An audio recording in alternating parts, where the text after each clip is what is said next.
The Chicago Sky are one of the worst basketball teams I've ever seen. And today, their coach literally just waved the white flag. He quit. He literally just said, Phoenix Mercury, destroy us even more than you're destroying us right now. Another night, another blowout loss for the Chicago Sky, and this time the frustration was palpable, especially for Angel Reese, whose competitive fire and pride were on full display as she watched her team unravel once again on the national stage. The Sky's latest defeat, a lopsided affair that saw them outplayed in nearly every facet of the game, has become a troubling pattern in a season that began with so much promise. For Reese, the team's lack of fight and apparent resignation in the face of adversity was the final straw.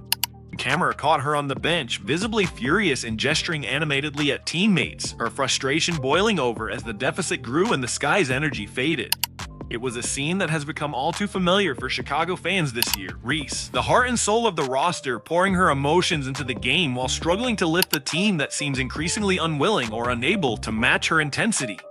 The contrast between Angel Reese and her rookie rival, Caitlin Clark, has never been sharper than it is now.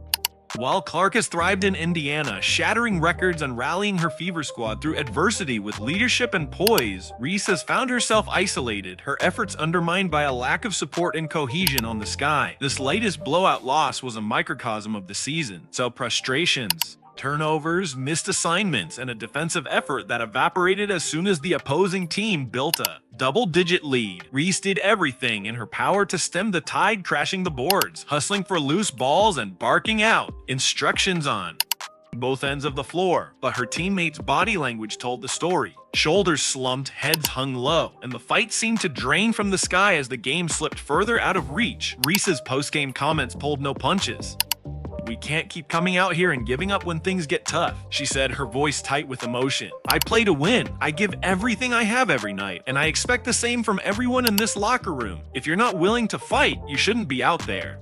Her words, though harsh, resonated with fans who have watched the Sky squander opportunity after opportunity, often folding under pressure rather than rising to meet it. Reese's competitive spirit has never been in question. Relentless rebounding, defensive tenacity, and willingness to do the dirty work have made her a standout even as the losses pile up. But basketball is a team game, and no single player, no matter how talented or driven, can carry a roster that isn't willing to match her intensity. The frustration for Reese is compounded by the constant comparisons to Caitlin Clark, whose star continues to rise with each passing game. While Clark has been surrounded by a Fever team that has embraced her leadership and rallied around her playmaking, Reese has often seemed like a lone warrior on a sinking ship. The narrative has shifted from the early season hype of the Reese-Clark rivalry to a stark reality. Clark is thriving, breaking records, and lifting her team, while Reese is left to shoulder the blame for Chicago's struggles, her talent and effort lost amid a sea of dysfunction.